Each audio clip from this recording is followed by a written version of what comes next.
Welcome to the Redirect Podcast. My name is Abigail Freshley.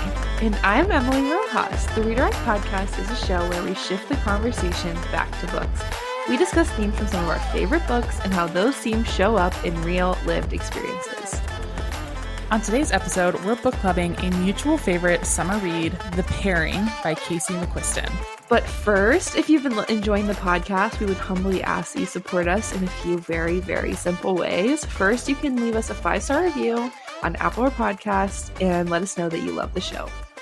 We'd also love for you to follow us on Instagram and TikTok at Redirect Podcast. And finally, if you really, really like the show, we'd love for you to share it with a friend. Sharing our show with a friend is by far the best way to help us grow our community of book-loving nerds. And here we are. We're back. We are back after many trials and tribulations Yeah, really. trying to record this episode, but we are here.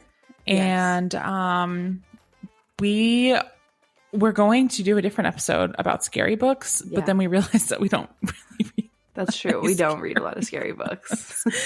So we decided we wanted to talk about a book that we've just been talking about organically anyway, because we both really love it. Yeah.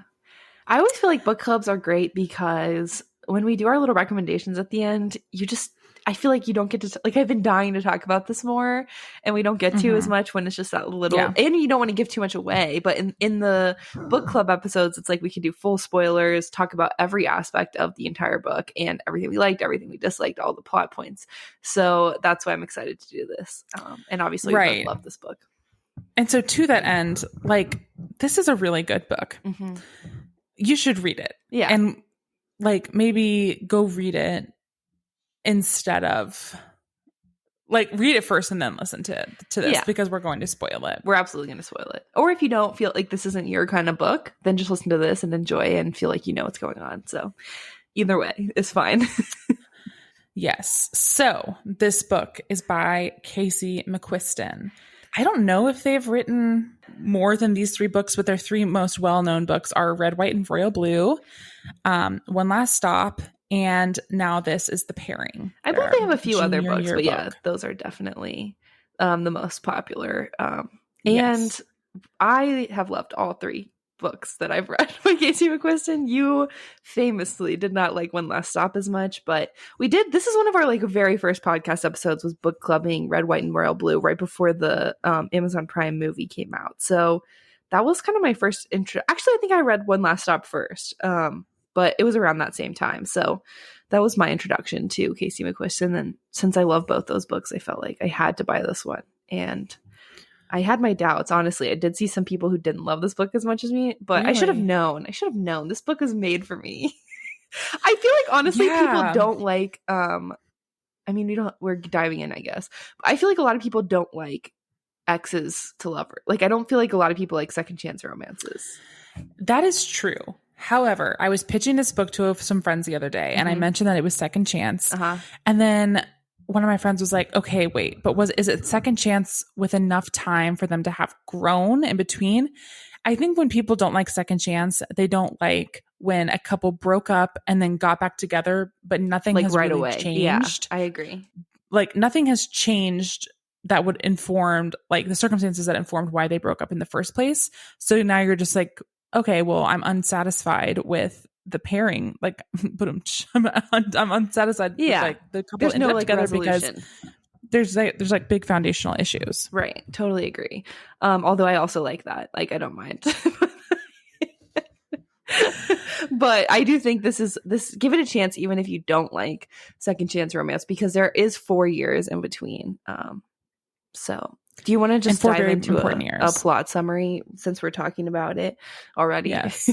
So the main characters are Theo and Kit. Mm-hmm. The first half of the book is from Theo's point of view, and the second half of the book picks up chronologically right where Theo's point of view left off, and it switches to Kit's point of view. And essentially, this is a pair of childhood friends who grew up and dated each other in their early adult years.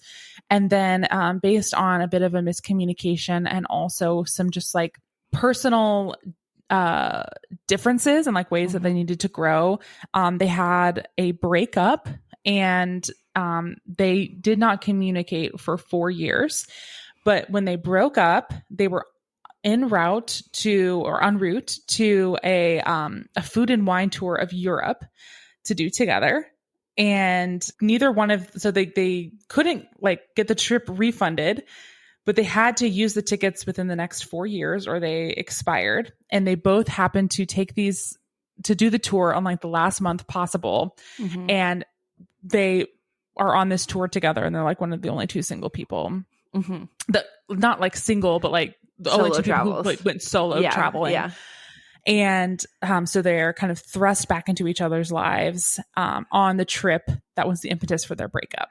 Yes. And along the way, they initiate this kind of evil scheme to see who can hook up with the most people on the trip, which is an insane thing to do with someone you were deeply in love with. Right. It's like a way that they are like channeling their sexual frustration and like desire for one another into other people, and like wanting to like deny themselves the person they really want to be with, but also to like kind of make them jealous. Like it's definitely not very productive. No. But this is by far Casey McQuiston's horniest book. For sure. In the sense of like the tension and like just the mindset of these two is like they really want to be with each other, and they just like are denying themselves, and it's like a horrible torture. And also this book is amazing for people who love travel, for people who love angst and yearning, as Emily so famously loves yearning. Yes, I do. And who love food. This is like the most amazing food and wine book. The descriptions of food, the descriptions of wine. Yes. So Theo is a sommelier, and Kit is a baker. And so they're both really into this. They're both very passionate about it. And the tour starts in Paris, right? Yeah. Yeah. It starts in Paris. It's Paris, and then it also goes through a couple other places in France, through San Sebastian in northern Spain, Madrid, Barcelona, and then goes to Italy, and all the way down, like starting in northern Italy, and then all the way down to Sicily, where the food and wine tour concludes. Yes. Oh my God. The descriptions of food alone. I could probably just read a book about descriptions of food. Yes. And like that would be good. Like remove the rest like of the a cookbook. plot. I read that often. I like reading entire cookbooks from cover to cover. So exactly. This is like that, but like with the most intense yearning and sexual tension you could possibly imagine. So what could I ask and for? like Casey McQuiston so masterfully like weaves in like the sexual tension with also the sensuality of food and wine, and travel. The sense of place is so strong throughout the book. You really feel like you're in these different settings, and you can visualize, smell, taste, touch, and feel all of the places that they are. Like, I think on their journey, their journey of authorhood, it seems that they've grown a lot. Absolutely. Since the earlier books that they've written. Like, this was just really well written on its own, aside from like the very addictive plot and something that is just like inherently readable. It's also like really masterfully done. It could have been written in a much poorer way, and I still would have really liked it. Totally agree. That's how good the plot is, but the like quality of writing takes it to the next level. Yeah, I was gonna say that. Like, I think the description of it, I was expecting like, I just really like Casey McQuiston. Okay, so I knew I would like it. And I like a second chance romance. So, like, all those things I knew I would like. But I was kind of expecting something a little more, like frivolous, or, you know, like, lighthearted, maybe. Or, I don't know, like a little snack, but nothing with any depth. I was expecting that. Because, like, the plot just sounds like it's more, like, surface level, purely like a physical attraction type of thing, where they're doing this like hookup challenge or whatever. But it was like shockingly very emotional, and their friendship was very emotional. Like the parts where they were flashing back to some of their childhood memories together was very, very emotional for me. And especially just like, I really thought of that as like, I mean, not to go on a whole other tangent, but there was something about their friendship that was really, really nice, because I feel like I value my lifelong friends. You're a lifelong friend. And like that part rang true with no romantic intention of it, you know, like there was just such a genuine friendship between them. And those things were making me emotional. Like Kit's mom passing away, and how Theo was there for him during the death of his mom, and like his estranged father, and just those kind of things were already emotional on their own, even if there was no romance, right? Even if this was just a story about two friends reconnecting. And then like the exes thing was also surprisingly emotional. Just like there's a lot of depth to this book, and the writing, like you said, was so good. Like the descriptions were so good. Just like the gut punches, like there was so many parts where I was just like clutching my chest, like, oh my gosh, that just punched me in the throat with my feelings, you know? So I thought like the writing has definitely improved. I think Casey McQuiston's always been really good with like these concepts, like Red, White, and Royal Blue is really fun. One Last Stop is kind of interesting, like a magical realism thing. But I think this is definitely their best executed work for sure. It's just really, really well written. A quote that I had highlighted to pull out for this episode. This is when, honestly, I can't even tell you which character is speaking. I'm pretty sure it's Kit. But I returned the book to the library, and I can only see the note I made in my Kindle. Sure. But basically, this is Kit describing like how he hasn't stopped loving Theo, but has been denying himself like the pleasure of falling in love, and like or like expressing his love for Theo. And this is the description from Casey McQuiston. He says, Kit says, "Love took root in me before I learned its name, and I've sat in its shade for so long now without eating its fruit. This feels as if I've finally taken a piece into my hands and split it open. It is so sweet inside." That is a perfect quote, because it has the fruit, the food metaphor, and it's just so nice. It's so nice. Yeah, and this idea of like you're sitting in the the shadow, you're sitting in the shade of this love that you have for someone, but you aren't able to enjoy it. You're sitting in this reality. Like the way that it, like that metaphor paints a picture is incredible. Yes. Another thing about this book is that so Theo's POV is first, and it's kind of alluded to through Theo's point of view that they are non-binary, but it's never stated. Yeah.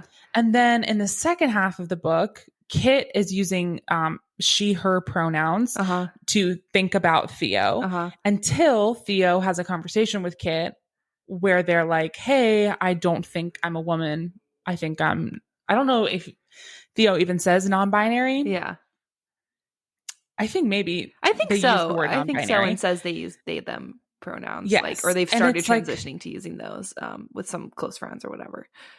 Yeah, and it's like the chillest possible scenario. Yeah. And then Kit is like, okay.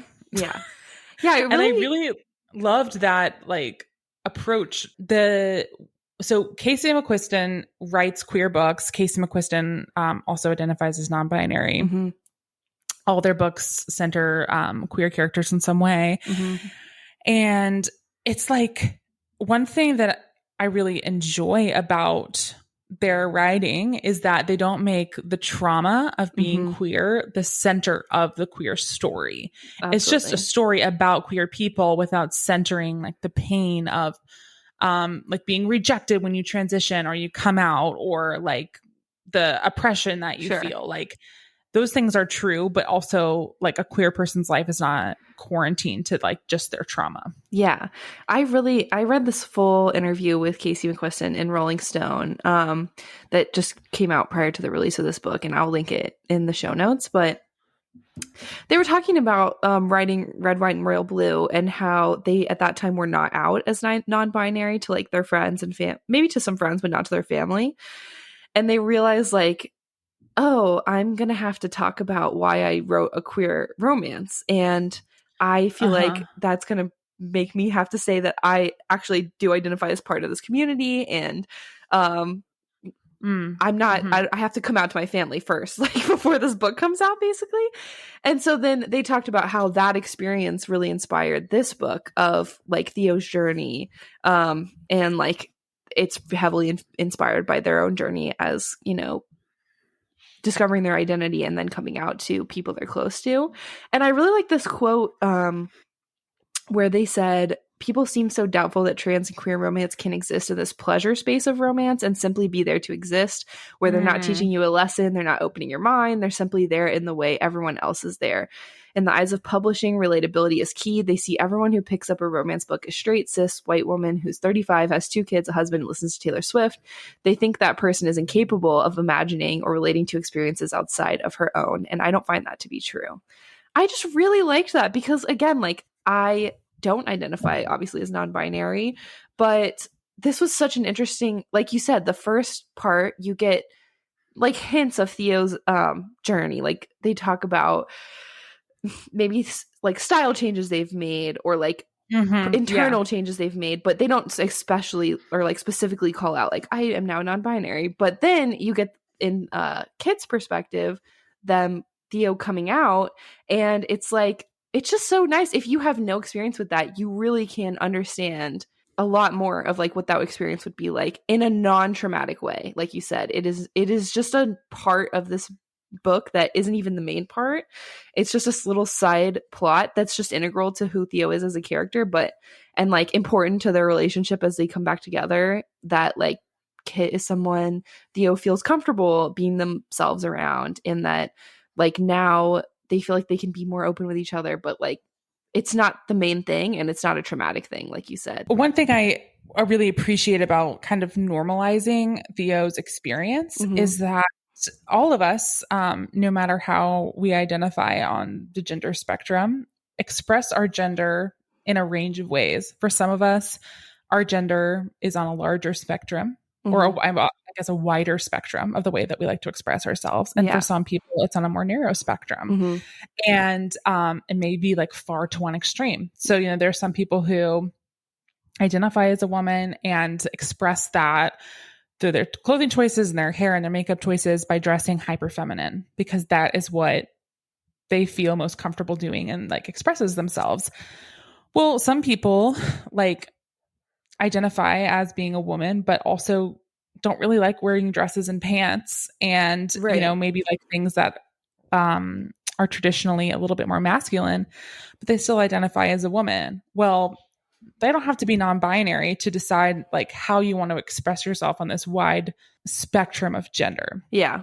And like, you know, same for people who identify as men. Yeah. And so it's just kind of normalizing this idea of the way that you express yourself. Like, you know, like Harry Styles does a photo shoot wearing like a tutu and nail polish. And it's like a more broadly acceptable, I guess, because he still identifies as a man and uses he, him pronouns to the best that we know.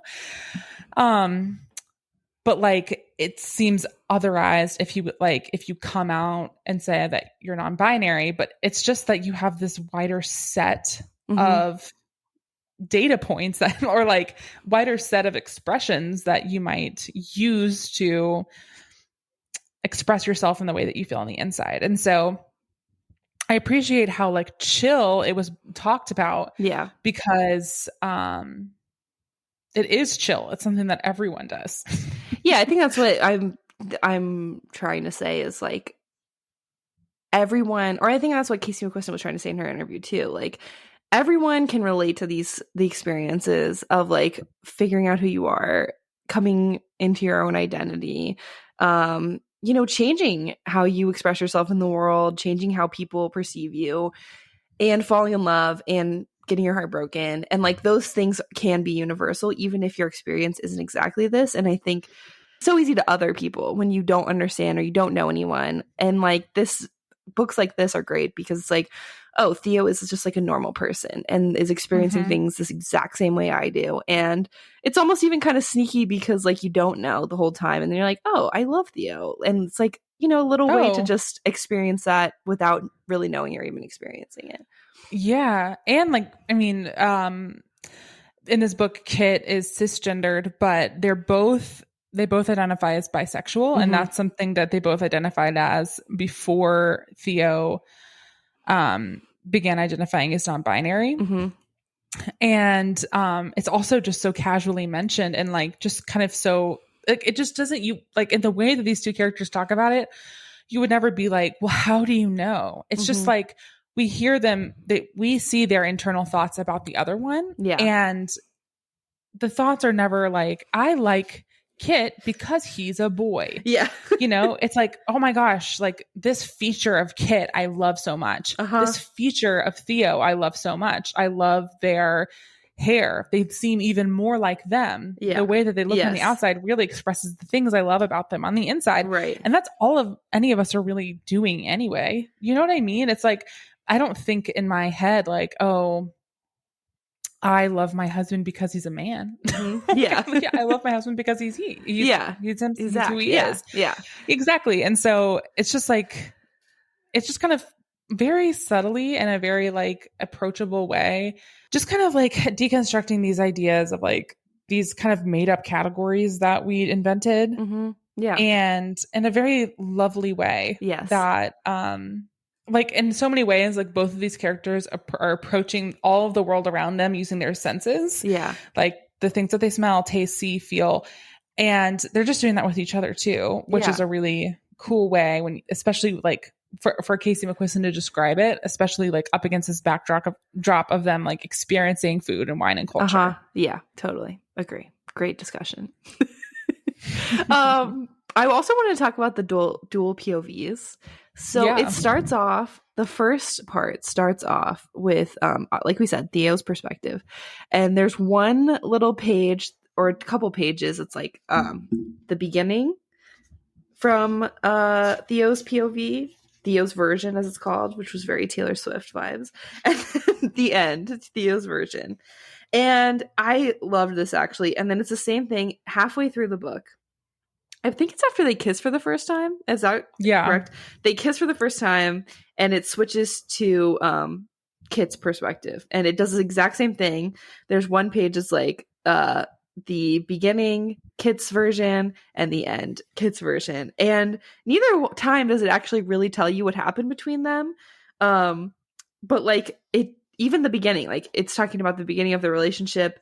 Theo talks about the first time they kissed and that experience and what happened.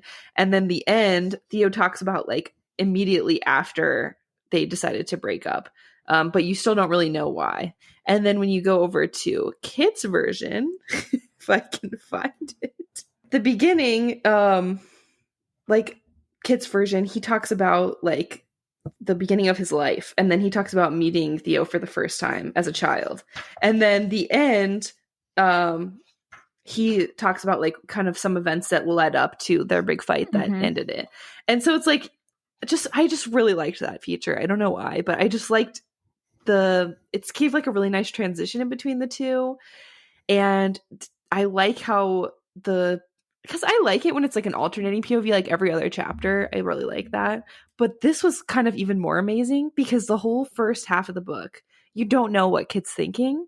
Yes. And then all of a sudden you're just thrown in and he is like the most in love with Theo that any person has ever been ever. Much.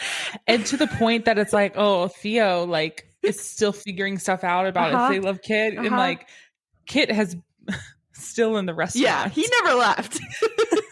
Help, I'm still in the restaurant. And you don't know that because like Theo's perspective of Kit is not necessarily the full story.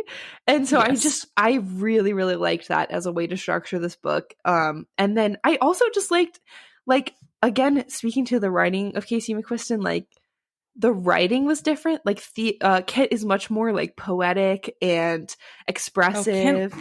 Kit is such a poetic boy. Oh yeah. He's quoting poetry all the time. Such a sensitive soft boy. And the writing changed though, like even the internal dialogue was different, and it was just so immersive, this entire book. Like you felt like you were in Theo's mind and then you felt like you were in Kit's mind, and I was amazed by the dual perspective of this book. I know, it was so great. And we were texting about that, and I was like, I want a TV show or a movie of this, but I don't even know if they could do it because you're going to like part of the magic, a big part of the magic is the dual POVs and thinking different ways. Yeah. And I just have no idea how you would capture that in a movie or a TV show. It would be hard. But I would still love it just for the, like, honestly, just the the imagery of this book is, I know. like, okay, so speaking of which, what was Yeah. your favorite location that they traveled to? I was seeing this in the notes that you put this question, and I was thinking about it, and I think obviously I liked a lot of the locations better for a lot of reasons, but I liked starting in Paris a lot. Mhm. Probably partially because that's the one place I've been to of all these places, but also like just a great choice to start because at the time when they first meet again, Kit is living in Paris, and to start like in his home, Mhm. like he's on home. I don't know, the home team.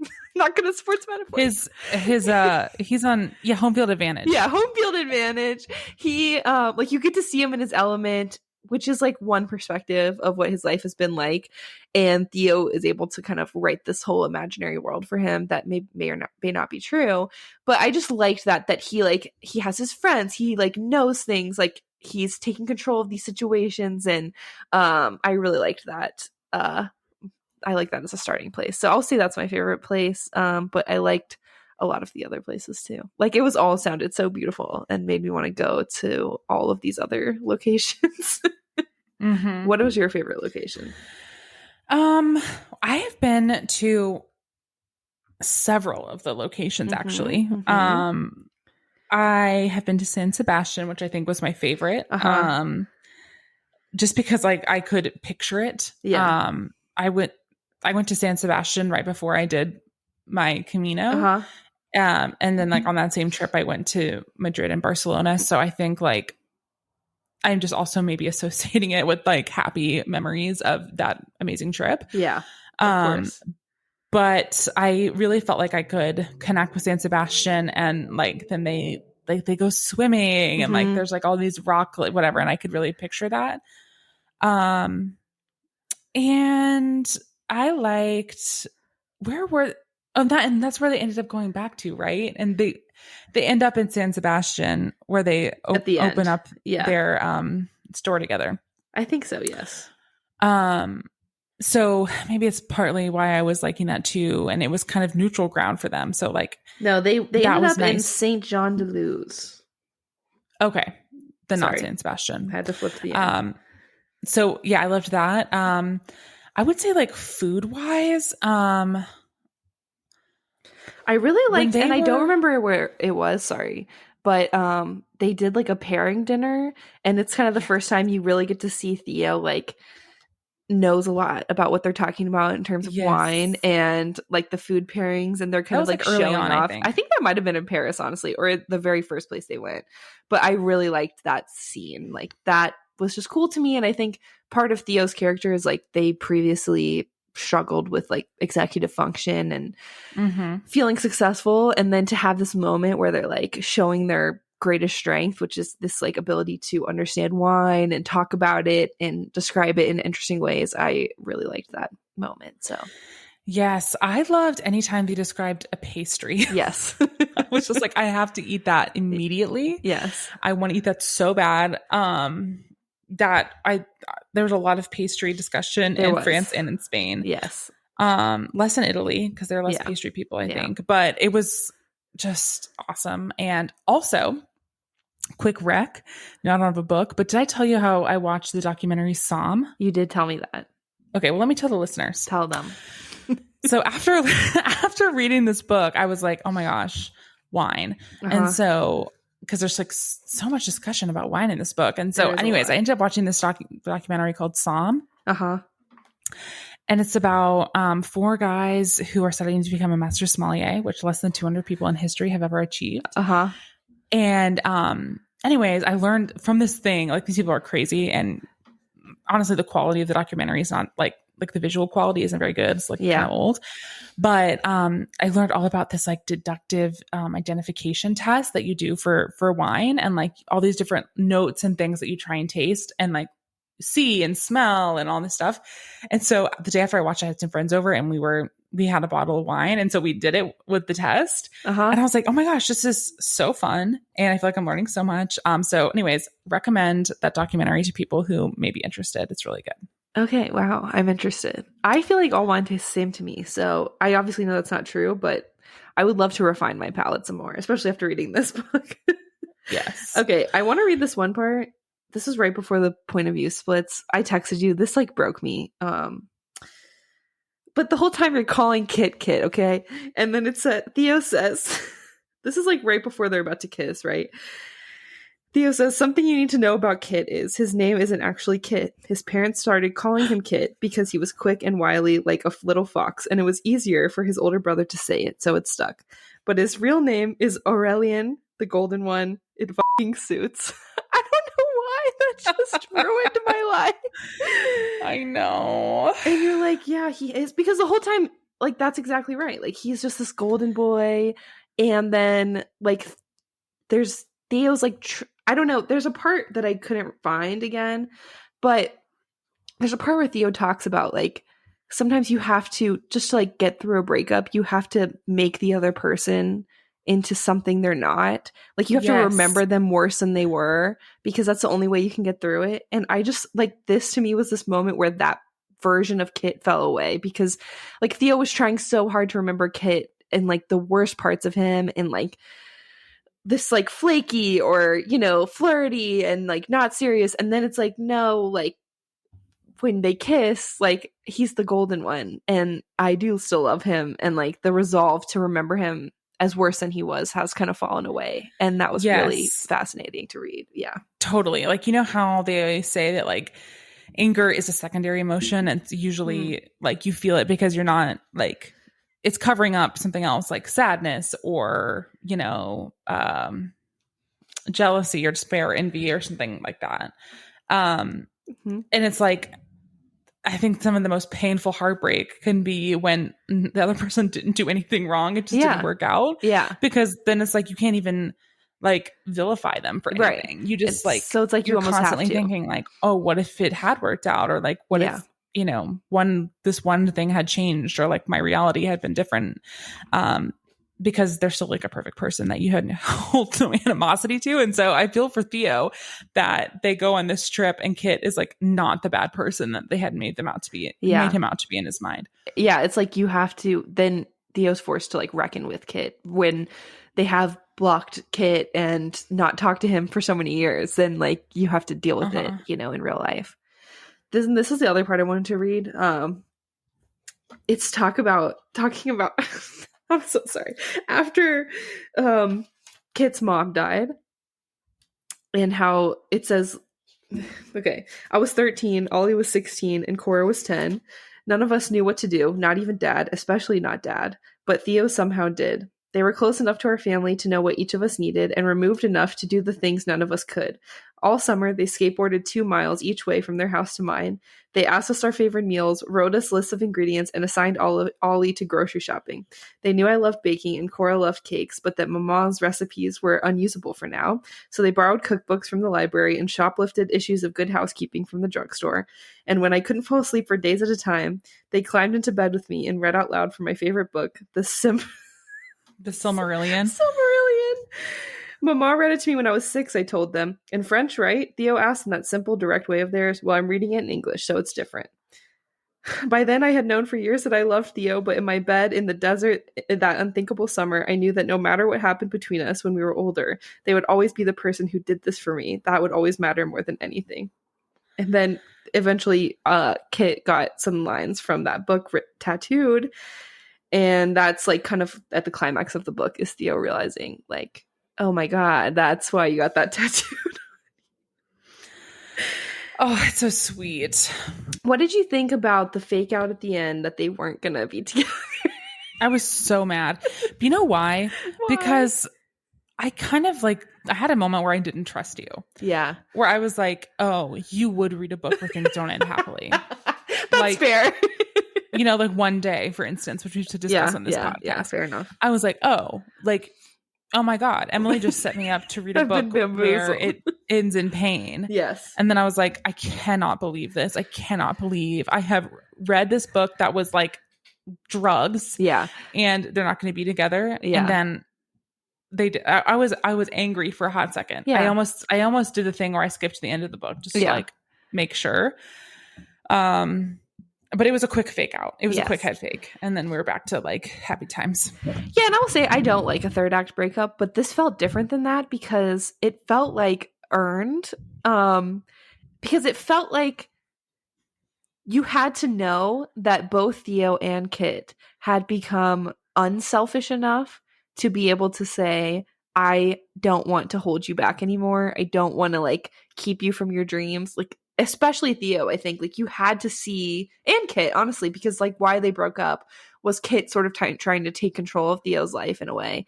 Yeah. And I feel like you had to see that they both had come to a place where they were like, I love you so much, I'm going to let you go. To They know weren't that going to repeat. They didn't want to make and like mistakes. the thing is about their breakup, it wasn't like a fight that happened at the end. They were just like, which that's the part that pissed me off. I was like, okay, you guys, like, you're being so dumb right now. Like, please just like, this is so dumb. Like, you spent the whole book saying how much like I've been living in the shade of their tree, but I haven't eaten of their fruit. Like, oh my God, you guys have got to stop being so insufferable. No, literally, because, but then I think, something I think about a lot is like, it's like, if you wanted to, you would, is a dumb like catchphrase.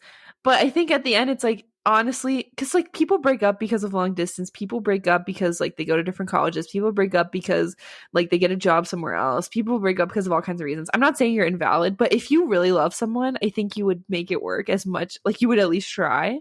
And so I liked that at the end, that it's like, oh no, we live on different continents, but we're going to make this work because we like, my whole thing is like they had to be unselfish, but then they also had to like love themselves enough to be like, no, I love myself enough that I deserve to be happy, and I want to be with this person, and I am not happy in this like situation I'm in right now just because I'm like achieving things or finally making progress in my life. That doesn't mean that I'm happy, and I'd be much happier with this other person. So I thought it was a well-earned third act breakup, if you can even call it that. Which I normally really, really don't like.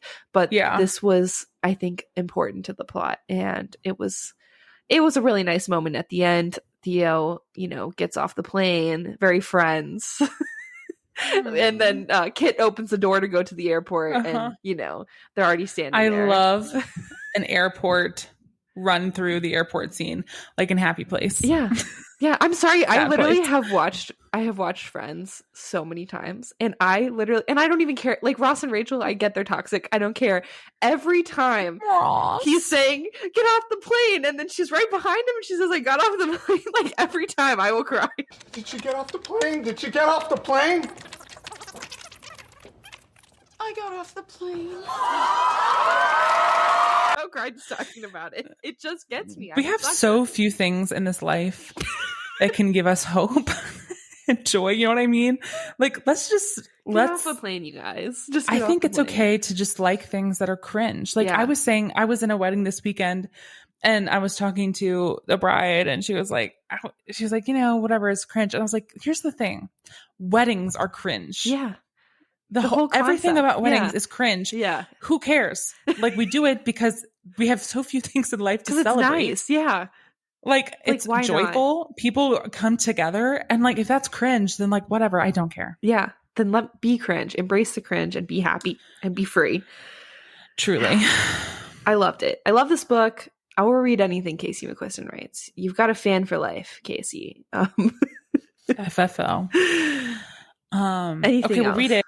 I read it, and you then got spoiled. Still read it. There's still a lot we didn't talk about. A lot of amazing side characters and like different side quests. There's laugh out loud moments. Very funny. There are great moments of dialogue we didn't talk about. There's surely some things that we missed. And just like the travel, like the descriptions of travel. This is like a great, if you like can't travel to these places, this is a great way to still experience them. Like I felt like I can visualize parts of like Italy and Spain and France that I've never been to because the descriptions are very lush. So I would recommend that. Exactamente. Okay. Have you read anything good recently? I am almost done with a couple of things. Okay. I've been traveling a lot. So I did have some like travel reading time, like plane time, but not a lot of like regular reading time. The first thing is We Solve Murders by Richard Osman, Sure. who is the author of the Thursday Murder Club series. Here to report, it is just as good. Great. The characters are just as lovable. The cadence is just as fabulous. The pacing, the many characters, like a web of interconnected characters and storylines. Just super heartwarming, but also a great mystery. Love it. I mean, it's a cozy fall read. Like if you're looking for a cozy fall read and it's actually, a lot of the setting is in America, in South Carolina. Oh, but it's still British people. Nice. So it's that's perfect. Cool. That's fun. So that I highly recommend. Do you have it on hold? I'm sure. No. Oh, you don't? Okay. Well, you should. But I should. And there's no pressure because I have not finished the book. I have read enough to say confidently that it's good. Okay. But there's not more books. So it's not like you have this huge daunting task ahead of you. And then I've also been reading The People's History of the United States by Howard Zinn, which this is not a hot take at all. It's like a very famous book. For people who live in LA, I went to Iliad Bookstore and Iliad Bookshop in Burbank, which is, I just went there on a wild hair the other day, and it's this used bookstore that is literally floor to ceiling shelves for row after row after row after row. So many books. If you go there, and everything there is under $15. Yes. It's very cheap. But here's the thing. If you go there, which I highly recommend that you do, you need to go in with a list of books you might want to find because it is an extremely dense used bookstore that it's kind of like going to that place McKay's. In Chattanooga, McKay's, where it's things aren't going to be there's nothing on the end caps that are new and notable. You got to go. There's so much stuff you need to know what you're looking for. But everything is super cheap. Anyways, I got a copy of this there, and I've also been listening to the audiobook on Hoopla. Nice. It's very long, so the audiobook helps. But basically, it goes through all of American history from Columbus and the Native Americans to the Bush administration. That's when it was written. But it kind of talks about this other side of history that is not taught in schools. And instead of looking at history through the perspective of the presidents or the major wars, it's talking about the movements of the people during that time and then contrasting it with the presidents and the wars and the major laws and decisions that were passed. And I would say there's a lot of stuff I didn't know, a lot of stuff that we weren't really taught. And a huge TLDR for the book is every time there has been a major uprising, a major movement of the people in America about something that was unjust or not right, America got into a war to acquire other land and to build up a spirit of patriotism and basically divert the consciousness of the American people from the thing that they cared about to annihilating smaller countries. So there's that. That tracks, actually. And then also just finding basically the elite, rich people of our country have always found ways to pit the working class against one another based on race or other made up things. Anyways, basically there's nothing new under the sun. And while that all sounds very depressing, it was also extremely interesting. And it's kind of told in a narrative format where you get to hear lots of stories of people and movements from these times throughout history. I think it should be required reading. It's really good. Okay. So high praise. I highly recommend. Okay. Awesome. Okay. What about you? On a lighter note, my recent reading is a sequel to a book I talked about a while ago, earlier this year or maybe end of last year. But it's You're the Problem, It's You by Emma Albin, which is the sequel to Don't Want You Like a Best Friend. It's a historical romance. It follows, gosh, I can't even remember their first names because it's the lesbians, right? Yes, but this is two men. So it's a different story. It's kind of you know, like how a Bridgerton book, like you don't have to read the books before it. Like you could read this as a standalone. Love that. But I don't recommend, because it does continue the narrative, and the characters from the first one are they're in it. Okay, Bobby Mason and James Demeroven. In it. Anyways, I listen to audiobooks, so I have their voices in my head. It's like a great Rivals to Lovers. I don't love Enemies to Lovers, but this is Rivals to Lovers, okay? So basically, Demeroven, he just became the Viscount Demeroven and took over. In the previous book, like, one of the girls is kind of forced out of, like, they're about to become impoverished because her dad dies, he has no son, and you know she's a daughter, so she can't take over. So this is actually her cousin. He comes of age and can become the Viscount, and it's like a rival thing because Bobby Mason he's really good friends with the two girls, and he's like, I saw what your family did to Gwen, and you almost put her out on the streets. And so, like, he starts off hating him, but it wasn't his fault. He was not of age yet, and now he's going to make things right. So, and then Bobby's like, I am the second son. I have an inferiority complex. I just want to do something important and not just go to these freaking parties all day and marry a lady I'm not even interested in. And so they kind of hate each other. That's crazy, because that sounds pretty good. I know. Besides, like, being forced to marry someone you're not interested in, but other than that. Yeah, sure. And I loved it because they actually went to school together, but Bobby never knew James, but James had like a huge undying crush on him back in the day. And now they kind of hate each other, but like the tension's still there. And they're trying to. That sounds extremely my shit. Yes. And then they're trying to, like, there's like a person, an outside antagonist, and they have to are forced to kind of work together to overcome this external issue. And it was so good. My one criticism of the first book was that the friendship between the two girls was really, really cute, but like the chemistry wasn't there. Mm-hmm. The chemistry is there in this book. It's like, maybe it's just part of them being like rivals, but like they're little, like, they like hate each other, but then they want to kiss each other. It's like, you can feel the tension between them. Sure. Love that.